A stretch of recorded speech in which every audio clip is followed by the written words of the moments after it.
Uma boa noite e a graça e a paz do nosso Senhor e Salvador Jesus Cristo seja com todos os amados irmãos. Estamos dando início ao culto de adoração ao Senhor nessa noite, o domingo, dia do Senhor, o dia de ajuntamento solene.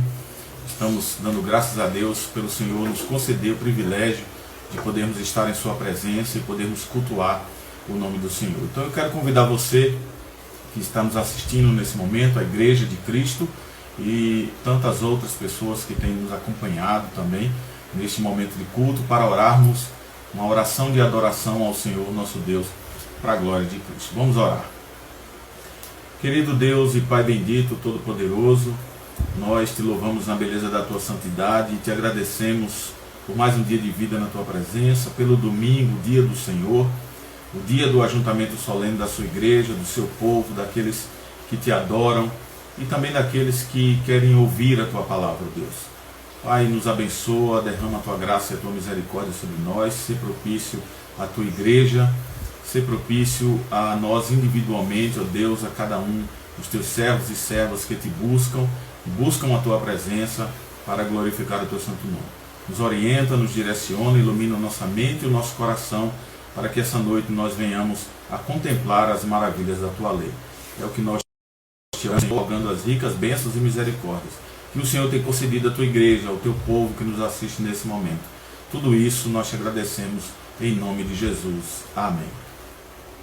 Queridos irmãos, vamos fazer a leitura da palavra de Deus. Eu convido você a abrir a sua Bíblia nesse momento no livro de Êxodo, capítulo 20. É o texto que também foi posto lá no nosso boletim. Nós temos o nosso boletim com a liturgia da noite. Se você estiver com ela, é só olhar lá no boletim, Êxodo capítulo 20, do versículo 1 ao versículo 17. Eu convido você a estar acompanhando a leitura da palavra de Deus nesse momento.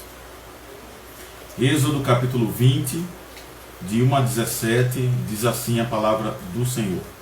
Então falou Deus todas essas palavras. Eu sou o Senhor teu Deus, que te tirei da terra do Egito, da casa da servidão. Não terás outros deuses diante de mim. Não farás para ti imagem de escultura, nem semelhança alguma do que há em cima nos céus, nem embaixo na terra, nem nas águas debaixo da terra. Não as adorarás, nem lhes darás culto, porque eu sou o Senhor teu Deus, Deus zeloso, que visito a iniquidade dos pais nos filhos, até a terceira e quarta geração daqueles que me aborrecem. E faço misericórdia até 1000 gerações daqueles que me amam e guardam os meus mandamentos. Não tomarás o nome do Senhor teu Deus em vão, porque o Senhor não terá por inocente o que tomar o seu nome em vão. Lembra-te do dia de sábado para o santificar. 6 dias trabalharás e farás toda a tua obra, mas o 7º dia é o sábado do Senhor teu Deus, e não farás nenhum trabalho, nem tu, nem o teu filho, nem a tua filha, nem o teu servo, nem a tua serva, nem o teu animal, nem o forasteiro das tuas portas para dentro. Porque em 6 dias fez o Senhor os céus e a terra, o mar e tudo que neles há. E ao 7º dia descansou. Por isso o Senhor abençoou o dia de sábado e o santificou. Honra teu pai e tua mãe, para que se prolongue os teus dias na terra que o Senhor teu Deus te dá.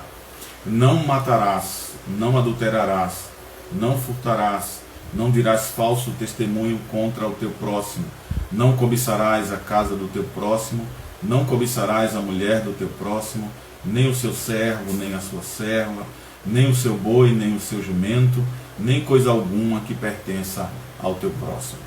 Amém. Que o Senhor nos abençoe na sua palavra lida essa noite. Nós convidamos os amados irmãos agora a louvarmos ao Senhor com o hino de número 17 do nosso novo cântico, que tem como título Deus seja louvado. Hino de número 17, Deus seja louvado. Abra o seu hinário e cante conosco.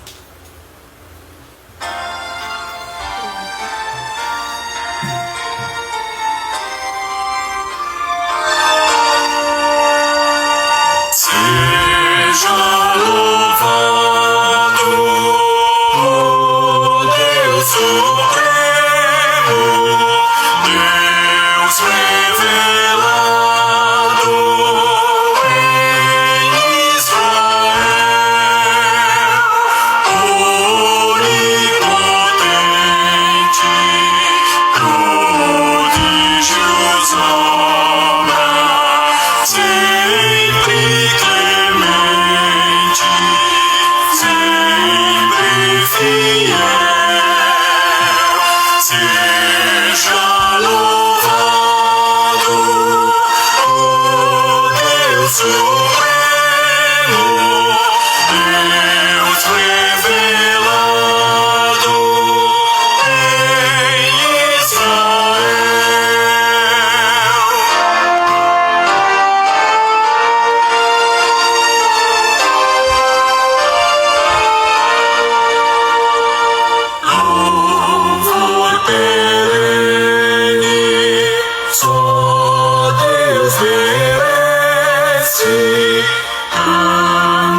Amém, queridos irmãos.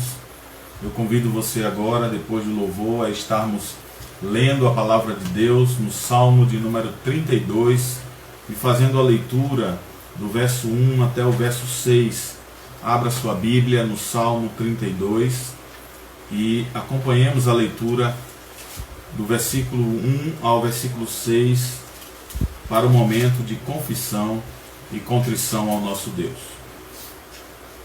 Salmo 32, de 1 a 6, diz assim a palavra do nosso Senhor. Bem-aventurado aquele cuja iniquidade é perdoada e cujo pecado é coberto. Bem-aventurado o homem a quem o Senhor não atribui iniquidade e em cujo espírito não há dolo. Enquanto calei os meus pecados, envelheceram os meus ossos pelos meus constantes gemidos todo o dia. Porque a tua mão pesava dia e noite sobre mim, e o meu vigor se tornou em sequidão de estio.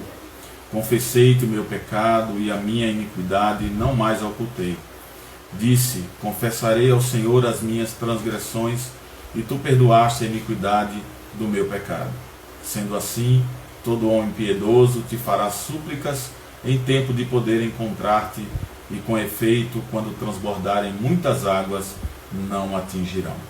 Amém. Que o Senhor nos abençoe mais uma vez na sua palavra lida essa noite.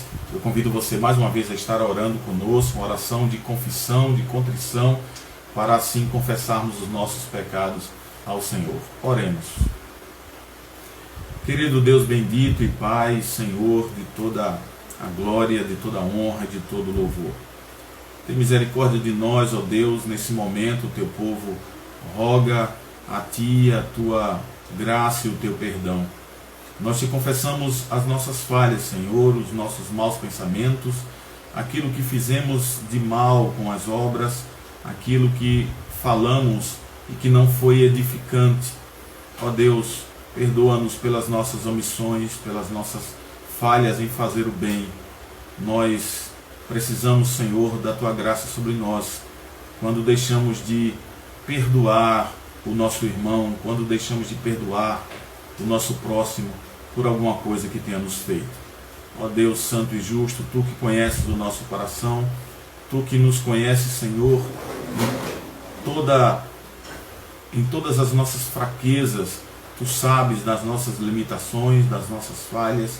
Portanto, Senhor, ninguém melhor do que o Senhor para nos entender e para saber do quanto precisamos da Tua misericórdia. Por isso, essa noite, Senhor, derrama sobre nós a paz, o Teu perdão, a Tua graça e o Teu amor, segundo a Tua vontade. Perdoa-nos, Senhor.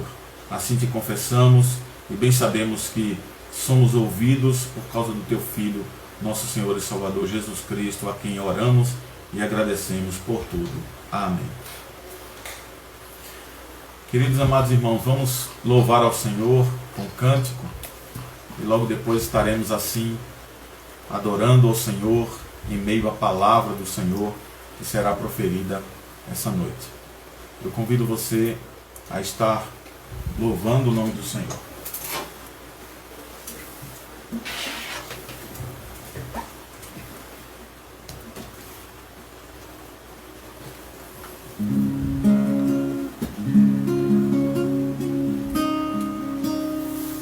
Vamos louvar o Espírito de Deus. O Espírito do Senhor, Ele está conosco, foi dado pelo Senhor, sendo o nosso consolador, aquele que traz o conforto aos nossos corações. Nós precisamos assim também o adorar.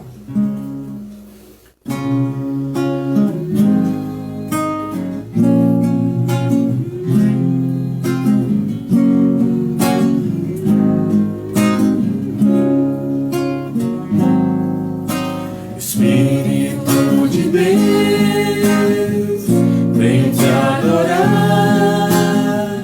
Grande é a tua majestade,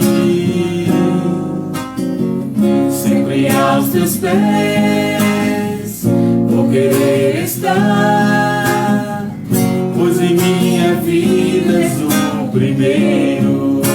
Espírito de Deus, Espírito de Deus, venho te adorar. Grande é a tua majestade,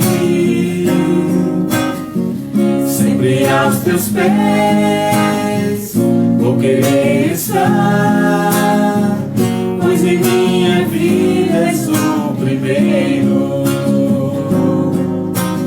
Tua presença nos alegra, és bem-vindo neste lugar. Tens a liberdade, a tua verdade reinará.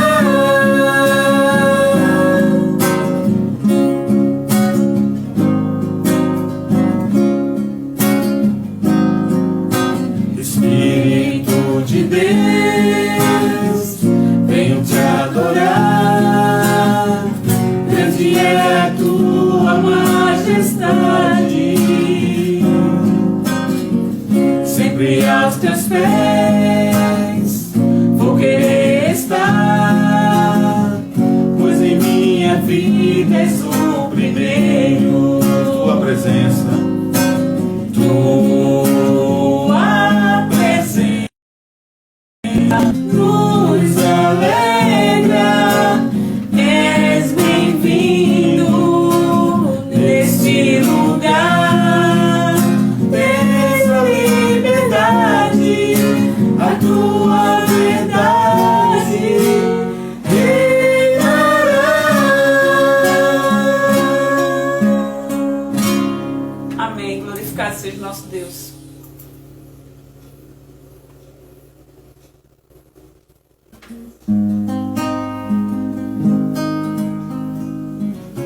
a letra desse canto ele faz referência ao nosso sermão essa noite, onde refletiremos na palavra de Deus acerca da oração.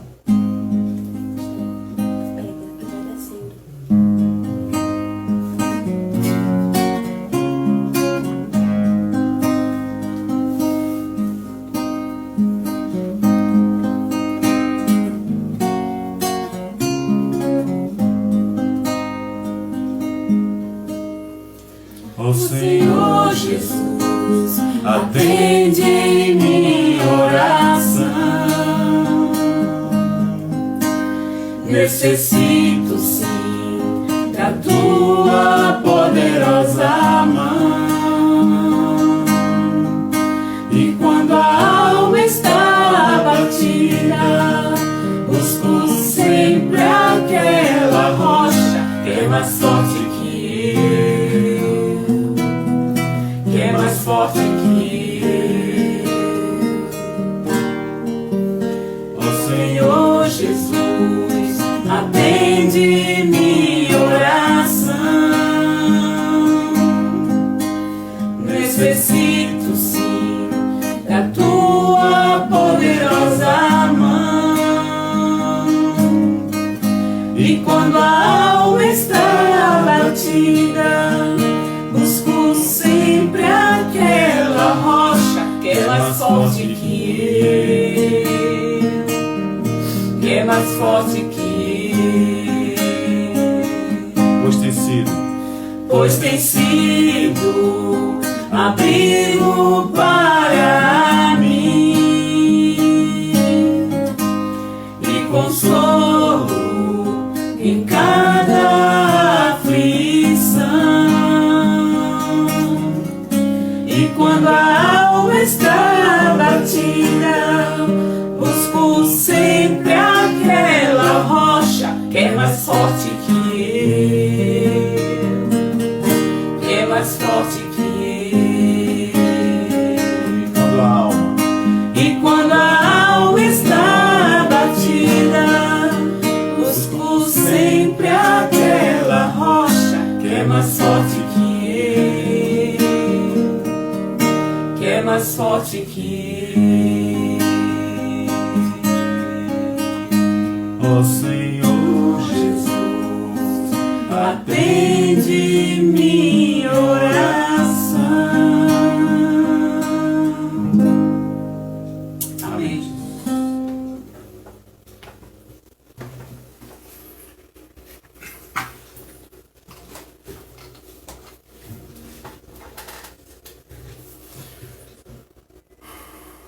Queridos irmãos, nós vamos passar o momento da palavra de Deus. Vamos meditar na palavra do Senhor essa noite. Eu convido você a abrir o texto no Evangelho de Lucas, capítulo 18, do versículo 9 ao versículo 14. Lucas, capítulo 18, do versículo 9 ao versículo 14. Um pouquinho aí, por favor. Lucas, capítulo 18, do 9 até o 14.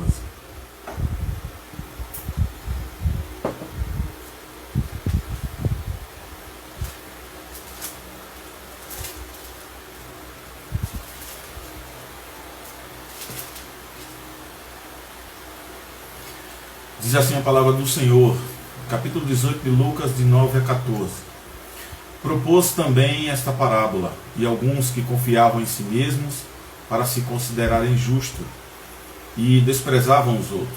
2 homens subiram ao templo com o propósito de orar, um fariseu e o outro publicano. O fariseu, posto em pé, orava de si para si mesmo, desta forma: Ó Deus, graças te dou porque não sou como os demais homens, roubadores, injustos e adúlteros, nem ainda como este publicano. Jejuo 2 vezes por semana e dou o dízimo de tudo quanto ganho. O publicano, estando em pé, então, longe, não ousava nem ainda levantar os olhos ao céu, mas batia no peito, dizendo: Ó Deus, sê propício a mim, pecador. Digo-vos que este desceu justificado para a sua casa, e não aquele, porque todo o que se exalta será humilhado, mas o que se humilha será exaltado. Amém. Queridos irmãos, essa palavra é bem propícia, não só apenas aos nossos dias, mas sempre foi propícia a todos os dias da Igreja de Cristo. Sempre foi pertinente a toda a história da Igreja. A Igreja precisa sempre ouvir uma palavra acerca da oração, a meditarmos acerca da oração, da sua importância. E claro, nós temos visto e ouvido demais pregações e informações acerca da importância da oração, mas muitas vezes deixamos de escutar como orar diante de Deus. Qual a posição, qual o seu estado de presença diante do Senhor na hora de orar ao Senhor? Como está o nosso coração diante de Deus? Qual a posição que chegamos, de que maneira chegamos diante do Senhor, com que alma, com que coração, com que pensamento, entendimento chegamos diante de Deus? Por isso o tema da nossa mensagem essa noite, ela nos reflete a pensarmos que a oração da igreja na presença de Deus. Precisamos pensar nisso. A oração da igreja na presença de Deus. Como ela se dá, qual a postura, qual a nossa intenção diante de Deus. E sabendo, claro, que Deus conhece o nosso coração. Queridos irmãos, nós temos o grande privilégio de ir à casa de Deus para adorar, louvar e orar ao Senhor. o quanto você se prepara para ir à igreja? Qual o seu período de preparação? A preparação para o domingo, para estar na casa do Senhor, para orar ao Senhor, ou outros dias da semana, para estar num culto de oração. Em que momento você se prepara para estar lá? Será que nós deixamos apenas para nos prepararmos diante já do Senhor? Será que nós nos preparamos no caminho, enquanto vamos à igreja para orar, ou quando estamos em casa que precisamos orar em secreto, no nosso quarto? Será que não há nenhuma preparação para isso? É só chegar lá e pronto, e abrir a boca e falar e conversar com Deus? Será que não deveríamos, na verdade, nos examinar antes e nos preparar, assim como também devemos nos preparar para a ceia do Senhor, mas não no dia da ceia, mas durante toda a semana? Então, para a oração, será que não deveríamos nos preparar para orar, nos perceber quais as nossas emoções, os nossos sentimentos, qual a nossa intenção, como estaremos diante do Rei dos Reis, do Senhor dos Senhores, como estaremos diante do Santo dos Santos?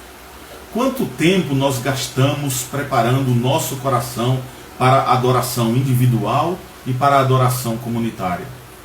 Muitos simplesmente vão à igreja, irmãos, sem pensar direito sobre o que estão fazendo.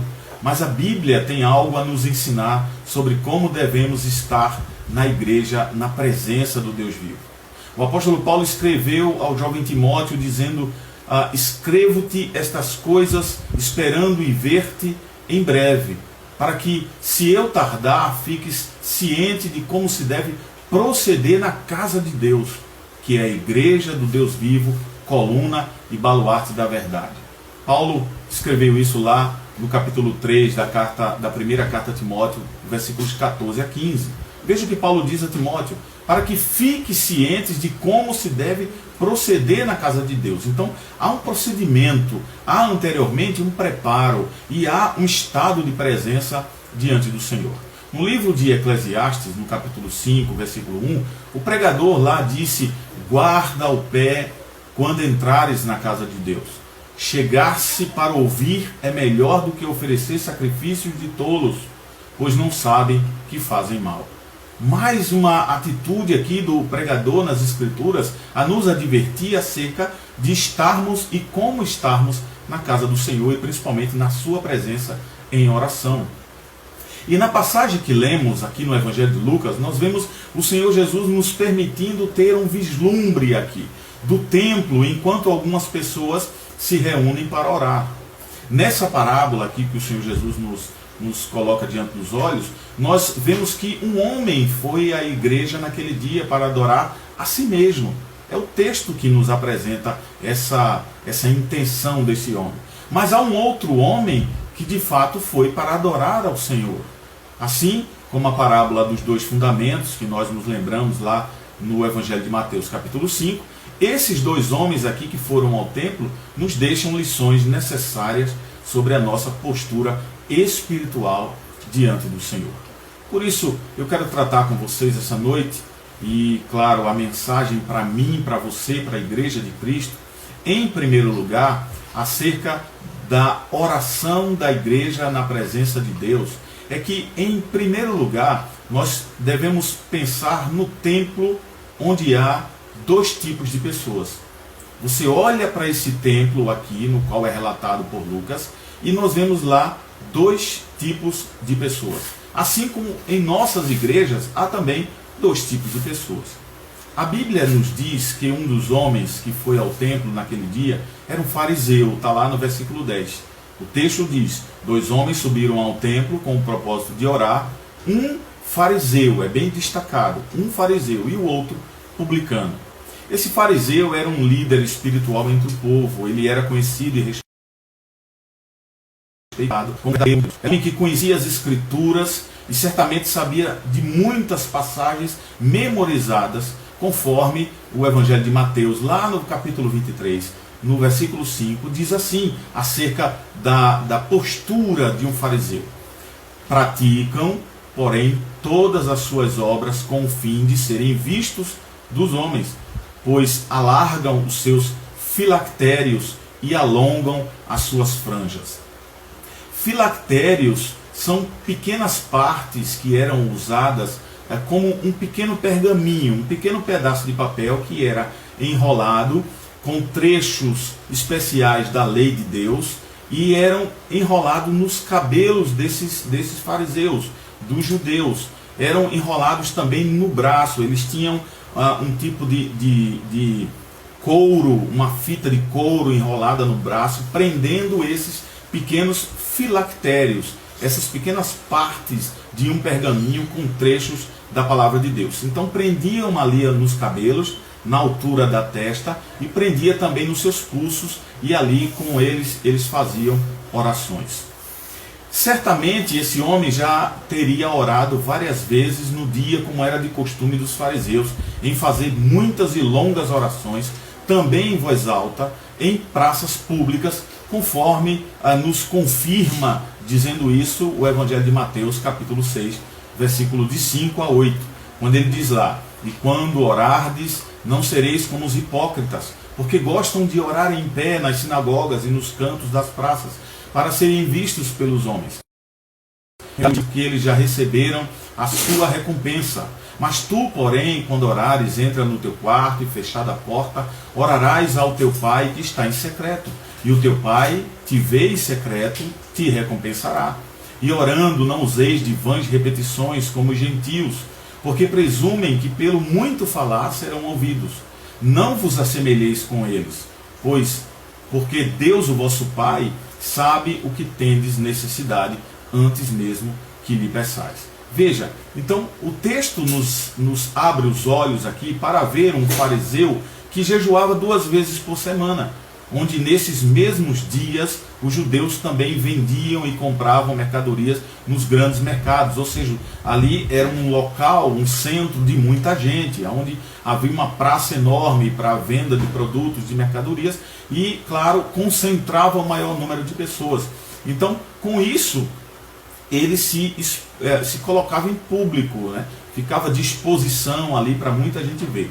Com isso também a prática do fariseu era o de tornar também o seu jejum percebido por todos, não apenas a oração.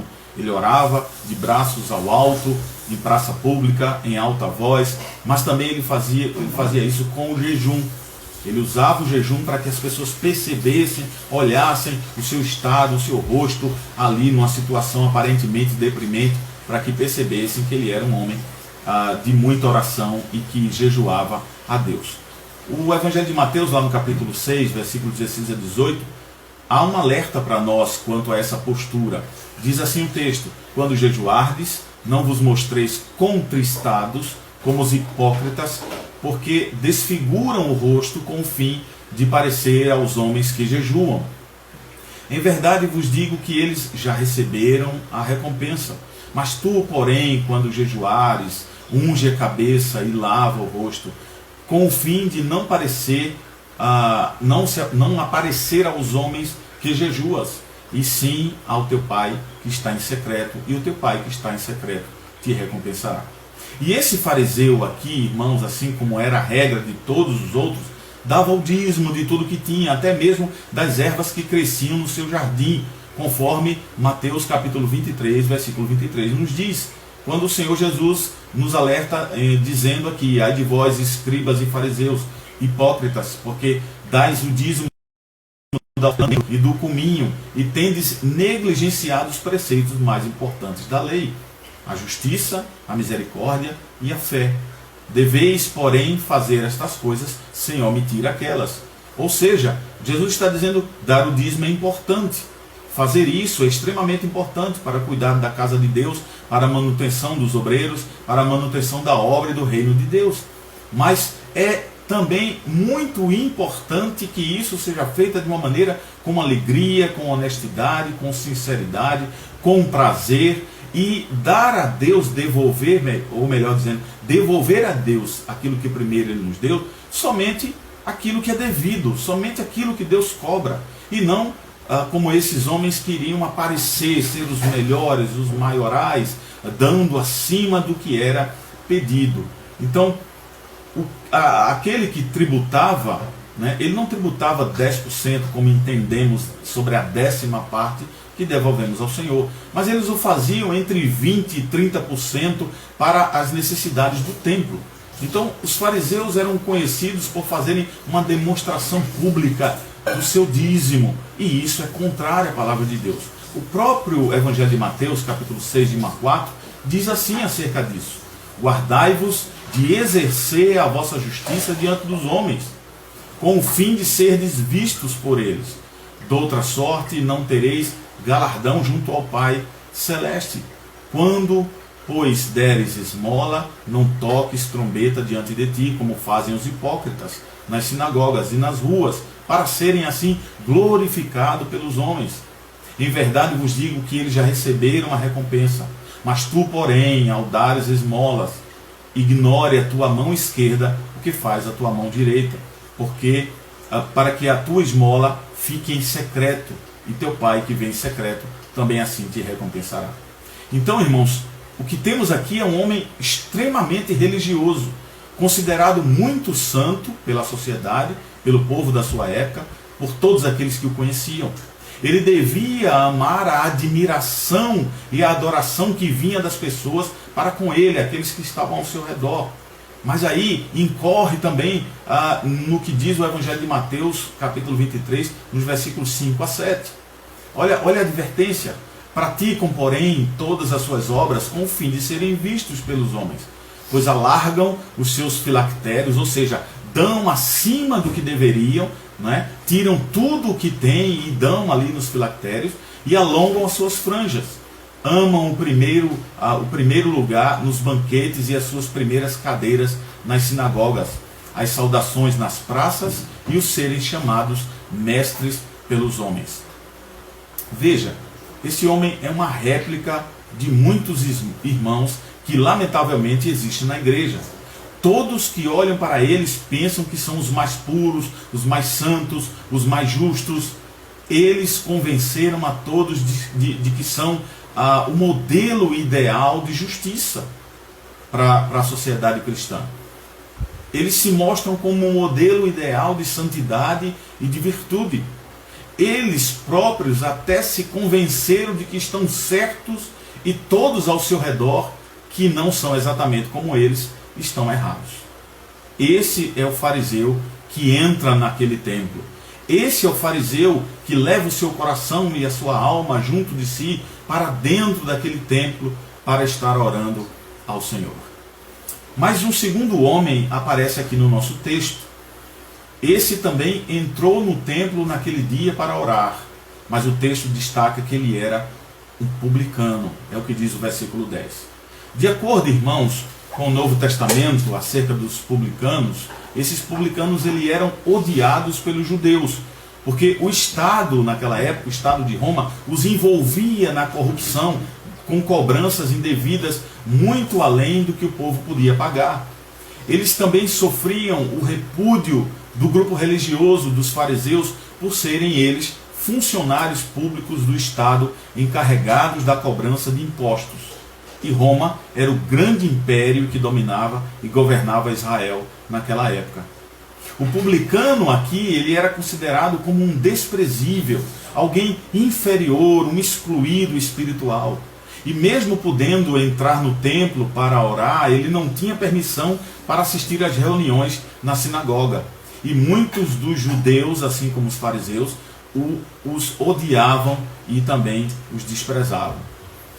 Só lembrando de uma característica importante acerca de Roma, Roma coletava 3 tipos de impostos dos povos conquistados naquela época. O primeiro imposto era sobre a terra. Roma arrastava tudo que tinha de imposto. Era sobre a pessoa, individualmente. Ela pagava o imposto a Roma. E o terceiro e último imposto era o imposto alfandegário. Esse imposto é sobre a mercadoria daquela época. Tudo que saía, tudo que entrava, Roma obtinha imposto. Então, era a taxa de tudo que saía e entrava da cidade. Lembrando um detalhe aqui interessante sobre esses que eram coletores de impostos, Mateus era coletor de impostos, Zaqueu era coletor de impostos. Todos eles trabalhavam para o Estado e todos eles eram odiados pela sociedade, principalmente pelos judeus, pelos fariseus naquela época. um cobrador de impostos tinha fama de ser desonesto. Era visto ali como um traidor de Israel, não sendo digno de compaixão ou preocupação também da parte dos judeus. Esse publicano, ele também é considerado como uma imagem de pessoas ruins, pessoas exageradas, aonde faziam questão de cobrar tudo pelo pé, conforme o Estado de Roma dizia para eles fazerem. Ou seja, eles não tinham em algum momento algum bom senso ou compaixão. Claro, nós entendemos que eram funcionários do Estado, mas talvez em alguma situação, na hora de cobrar um imposto, alguém que dissesse para eles: olha, eu não tenho nada, absolutamente nada material para pagar a Roma. Talvez eles dissessem: então você vai ter que doar uma cabra, uma vaca daquilo que você tem, ou doar os serviços do seu filho para ser servo de Roma, alguma coisa que fosse mexer com a família, com o coração daquelas pessoas. Não tinham assim, não eram vistos, na verdade, como alguém que tivesse compaixão. Então, esse segundo homem, ele também traz a imagem de algumas pessoas que nós encontramos na igreja de hoje. Pessoas que muitas vezes não agem como queremos, não se vestem como queríamos que se vestissem, não fazem ou dizem coisas exatamente como pensamos que deveríamos. Assim como o publicano, essas pessoas estão na igreja e são, como o publicano, menosprezadas por fariseus que as consideram menos espirituais. Gente que é mal vista por outras pessoas mais abastadas, da alta sociedade, que olham para essas pessoas com desdém. Então, depois de vermos aqui essas características de cada homem, eles entram no templo, cada um com a sua oração, né? O fariseu faz a sua oração ali, e o publicano também, do seu lado, nas proximidades, como mostra o texto, ele também faz a sua oração. E aí é o que nos leva ao segundo ponto, depois de vermos as características de um e de outro. O segundo ponto nos leva a dois tipos de oração. Haviam dois homens, eles entraram no templo e agora eles têm cada um a sua oração. E os dois tipos de oração, irmãos, é o que vamos examinar agora, a oração de cada um.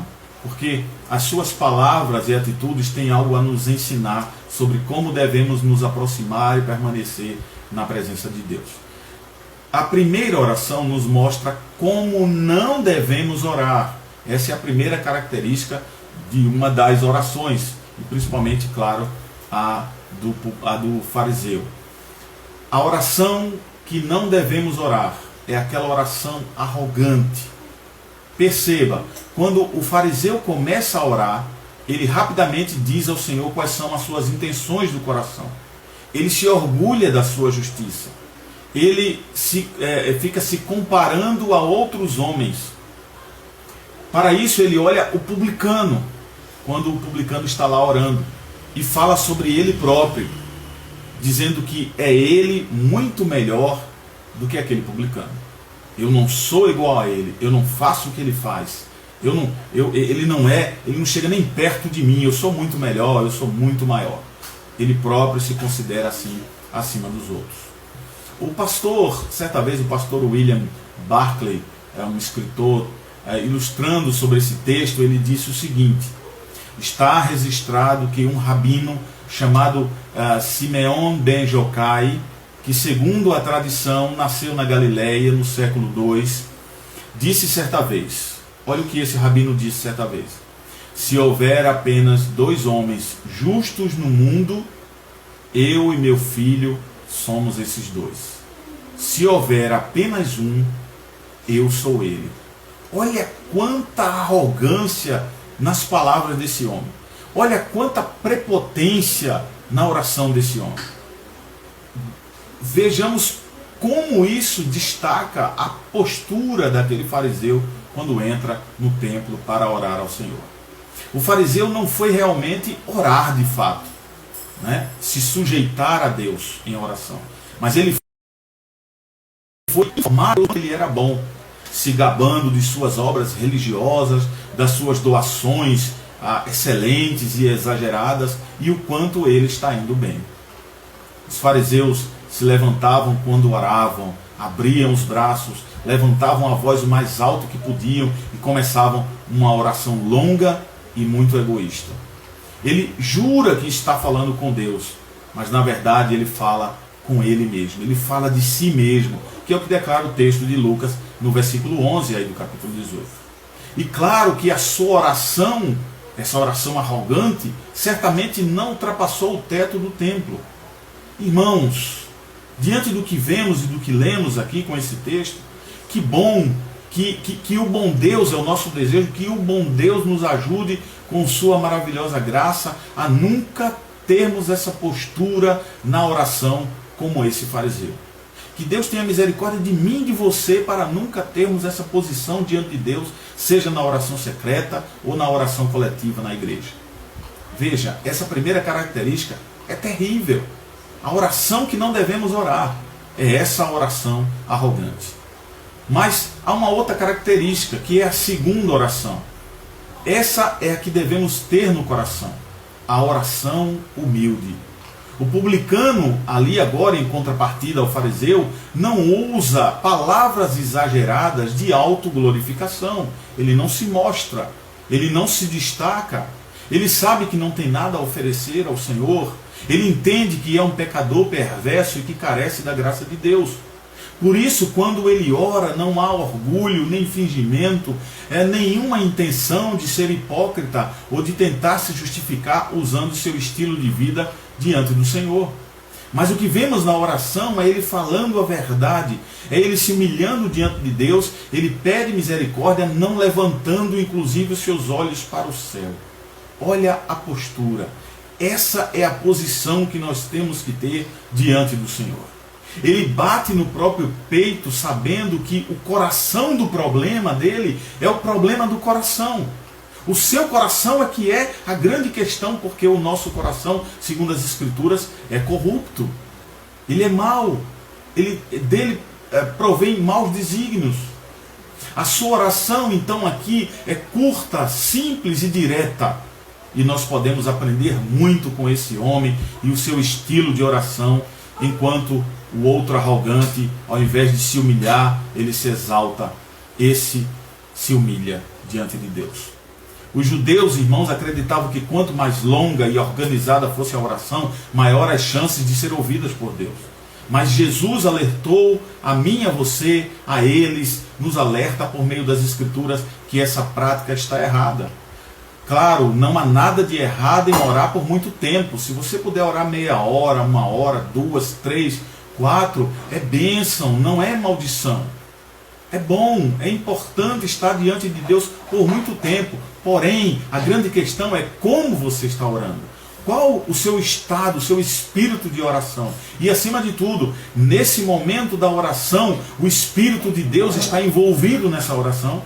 O Espírito de Deus faz parte dos nossos pedidos, clamores, intercessões, da nossa gratidão. Ele está conosco ali orando, ou quando nos ajoelhamos para orar, ele se afasta? Porque o nosso coração é como o do fariseu. Nós precisamos ter esse cuidado, irmãos. Nós não precisamos estar orando para impressionar os outros, entrando naquela linha de fingimento, porque essa oração será semelhante à prática pagã daquela época e que infelizmente parece ser ouvida em alguns dos círculos de oração dos nossos dias. O desejo de ser visto e admirado e adorado pelos outros parece ser ainda uma prática de hoje, algo que estava no passado, mas que ainda perdura pelos nossos dias. E essa, atente bem, contra Deus. Essa oração deixou de ser sobre comunhão com Deus, se desviando agora para a tentativa de impressionar não só a Deus, como os outros. E essa atitude, e é essa atitude com a qual Jesus está tratando aqui nesse texto, no qual nos escreve aqui Lucas no seu Evangelho. A aplicação que trazemos para nós com relação a esse texto é que Deus não se impressiona com o tamanho da oração, com a extensão, com o volume e também com o vocabulário muito erudito das nossas orações. O publicano fez uma oração curta e simples e Deus o ouviu. Por isso que nós somos advertidos sobre as orações longas, elaboradas e repetitivas, como diz Mateus capítulo 6, versículos 6 e 7. Longas orações em público pode, irmãos, refletir curtas orações em secreto. Algumas pessoas que vão às praças públicas ou a grandes igrejas e oram ali 20, 30 minutos num culto público, mas em casa talvez não ore 2 minutos diante do Senhor. Oração não é pregação. Não se deve usar a oração em público como uma oportunidade para corrigir as pessoas, para reprovar, para repreender e exortar com toda a longanimidade. Na verdade, serve para estarmos intercedendo com toda a longanimidade. O que é papel de exortação, de reprovação e de repreensão são as Escrituras Sagradas, e não pela nossa oração.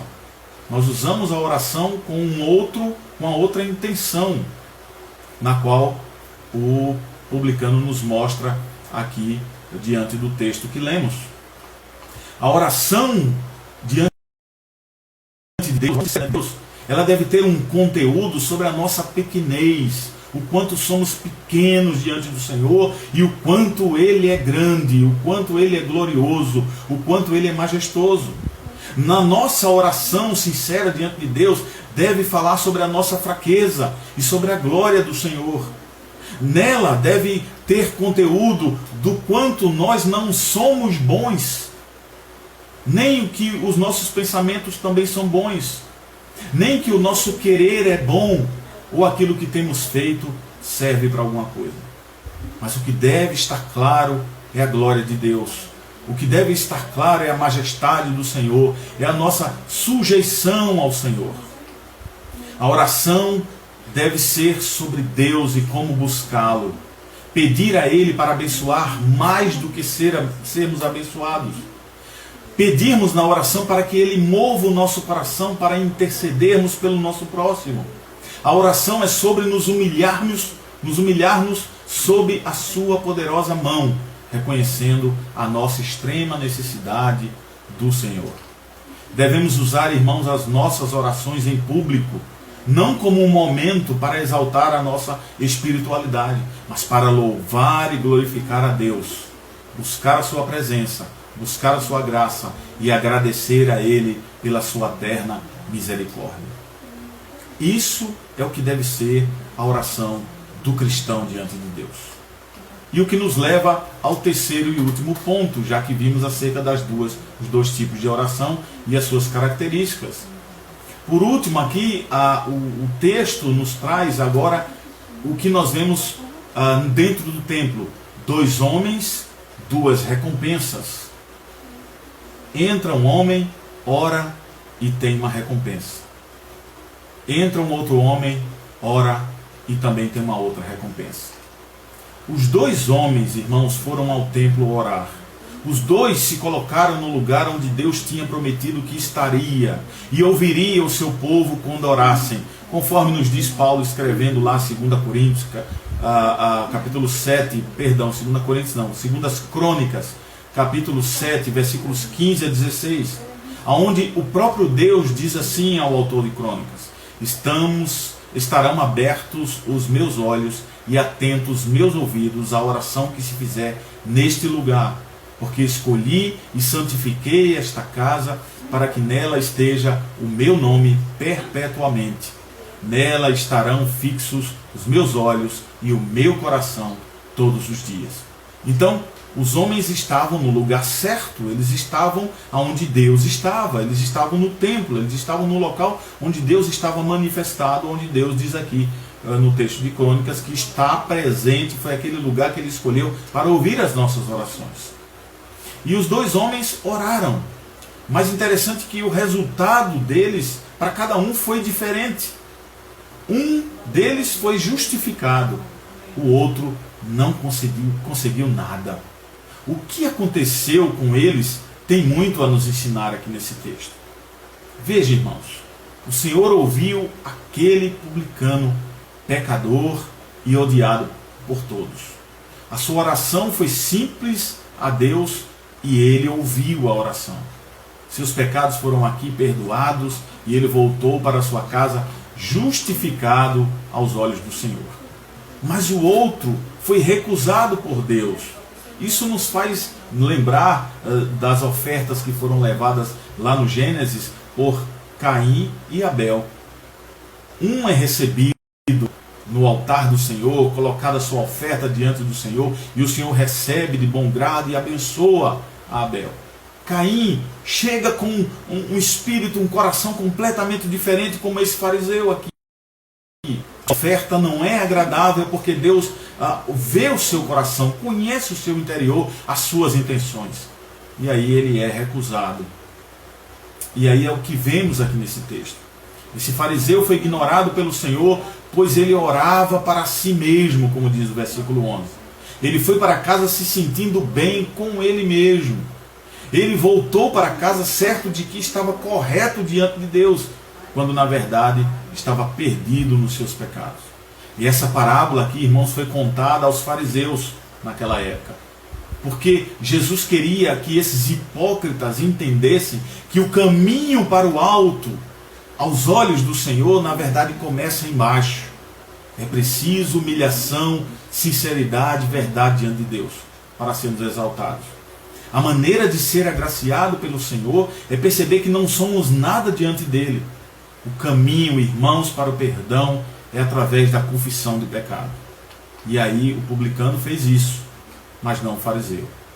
Mas Jesus os fez saber que nunca devemos estar no pedestal do julgamento, mas sim devemos julgar a nós mesmos e não estar usando a oração para julgar os outros. É o que ele diz lá no versículo 14. Um outro texto lá no versículo 9, Jesus nos mostra que o foco não é a vida dos outros, mas nos preocuparmos com a nossa própria vida, a nossa caminhada e a nossa postura diante de Deus.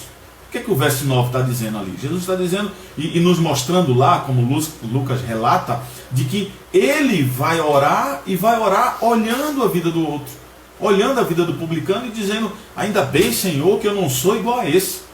Eu faço isso de bom, e eu não sou igual a esse homem. Eu não sou igual a esse publicano. Ninguém pode me assemelhar a ele. Eu sou muito melhor. Esse é um dos grandes problemas também ainda das orações nos nossos dias. Infelizmente, lamentavelmente, nós muitas vezes temos o desprazer de ouvir e ver pessoas ainda orando assim, dando esse mau testemunho. Mas Deus nos conhece, Deus conhece o coração humano, Deus conhece o teu coração, e o nosso pedido deve ser de humildade. Nossas orações devem ser como a do publicano, não como a do fariseu. Por isso, irmãos, eu quero concluir aqui dessa mensagem, trazendo essa bênção da parte de Deus, de nos alertar aqui nesse texto, da postura e de como devemos estar diante do Senhor e qual deve ser a nossa oração. Um homem foi à igreja e saiu sem nada. Ele passou pelos rituais, ele julgou os outros por seus padrões, ele fez as suas orações egoístas, ele adorou a si mesmo. Esse homem voltou para casa se sentindo bem consigo mesmo, mas nada recebeu de Deus pelos seus falsos esforços naquele momento. Mas um outro homem foi à igreja e saiu com os benefícios do Senhor, com o grande e majestoso benefício do Senhor. E ele não precisou fazer um show espiritual. Ele não fez uma oração longa, cheia de palavras bonitas, mas ele fez uma oração simples e curta e muito direta ao Senhor. Porque na oração tinha honestidade, tinha sujeição ao Senhor, tinha confissão de pecados e adoração a Deus. Qual foi a diferença entre os dois? A diferença estava aqui na atitude e condição dos seus corações. Um estava cheio de si, achava que não precisava de mais nada. O outro sabia que ele não era nada, não possuía nada, mas precisava de Deus. Por isso ele se humilhou diante de Deus e foi abençoado. Como é que eu e você estamos indo à igreja para os momentos de oração? Como é que nós estamos entrando no nosso quarto para orarmos em secreto diante de Deus? Como é que nós vemos as pessoas ao nosso redor que não fazem as coisas conforme o nosso padrão. Como está a nossa oração? Quando nós saímos da igreja, nós nos sentimos melhor conosco, nos sentimos abastados daquilo que fomos e que deveríamos entregar ao Senhor e não entregamos, e muitas vezes fomos lá para trazermos só coisas para nós. Se é apenas isso que nós conseguimos tirar do momento de oração, nós perdemos tudo. Nós precisamos sair de diante de Deus cheios da sua graça, da sua misericórdia e do seu amor. Não precisamos entrar na igreja para orar e sair de dentro como se tivéssemos tomado um banho espiritual, aonde essa própria água não veio de Deus, mas veio das nossas próprias mãos. Será que nos sentimos muitas vezes como se tivéssemos nos banhado de nós mesmos, ou de fato recebido o Espírito Santo de Deus, tomado da graça, do amor e da misericórdia do Espírito de Deus, como se de fato Ele nos tivesse lavado e não as nossas próprias justiças? Nós nos sentimos honestos, temos nos sentido honestos diante do Senhor? Nós chegamos diante do Senhor e nos colocamos abertos a confessar os nossos pecados? Estamos de fato dispostos a invocar ao Senhor pela fé para que Ele tenha misericórdia de nós? Devemos fazer isso, ao invés de julgar os outros, ao invés de estar olhando a vida do outro e usando a oração para julgá-lo. Nós precisamos da graça do Senhor, irmãos. E os nossos irmãos são tão filhos de Deus como assim nós o somos. E o Senhor vai lidar conosco com os acertos e com os erros da nossa vida. O importante é que cheguemos e nos aproximemos diante de Deus com sinceridade de coração, com sujeição diante do Senhor, para fazermos a oração certa, para de fato o nosso estado de presença estar correto diante de Deus. Que possamos fazer isso para a glória de Cristo e que o Senhor nos abençoe, meus amados irmãos. Vamos orar. Eu convido você a orarmos agora, agradecendo a Deus por esse momento e também recebendo assim a bênção apostólica. Querido Deus e Pai bendito, nós te agradecemos, Senhor, pelo momento que passamos junto aqui na Tua presença. Obrigado por todo o aprendizado, desde essa manhã, na escola dominical, quando estivemos juntos no templo, aprendendo da Tua palavra. Obrigado, Senhor, pelos louvores que Tu nos concedestes fazer a Ti, e assim o tens recebido, conforme o Teu querer. Obrigado, Senhor, por receber as nossas orações e por nos ensinar acerca da Tua palavra. Senhor, nos ensina cada vez mais, por meio do Teu Espírito, a orar ao Senhor. Nos estimula a estarmos na Tua presença com a oração certa, com a postura correta, com o desejo certo de orar ao Senhor. Faz isso com o Teu povo, com a Tua igreja, Senhor, para a glória e louvor do Teu santo nome. É o que nós oramos, agradecemos no santo nome de Jesus. Amém. Recebam a bênção, meus irmãos. Que a graça e a paz do nosso Senhor e Salvador Jesus Cristo, que o amor de Deus, do nosso eterno e soberano Pai, com a comunhão e a consolação do Divino Espírito Santo, que essa esteja em nossos corações e sobre a Igreja de Deus espalhada sobre a face da terra, hoje e sempre. Amém. Querido, rapidamente eu quero mostrar a você aqui a revista da SAF, né? Eu recebi hoje da querida irmã Vandete, ela passou para mim essa edição da SAF que vai até o mês de junho. Os seus assuntos maravilhosos, irmãs que decidiram de fato servir ao Senhor e fazem isso de coração e alma.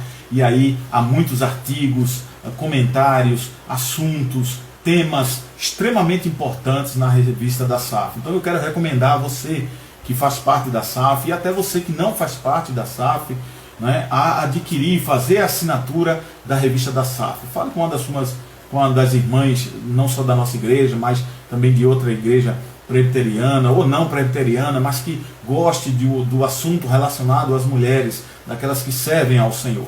Faça isso, você vai ter grandes benefícios aqui de conhecimento, de um trabalho maravilhoso de sujeição ao Senhor feito pelas mulheres maravilhosas da SAF presbiteriana. Então, recomendo a assinatura da revista da SAF. Que Deus abençoe, meus irmãos. Boa semana. Agradeço a todos que entraram, se conectaram conosco para poder fazer desse momento um momento sublime diante de Deus, no qual Ele derrama a sua graça sobre nós. Deus te abençoe, uma boa semana, que o Senhor vos guarde, em nome de Jesus. Amém.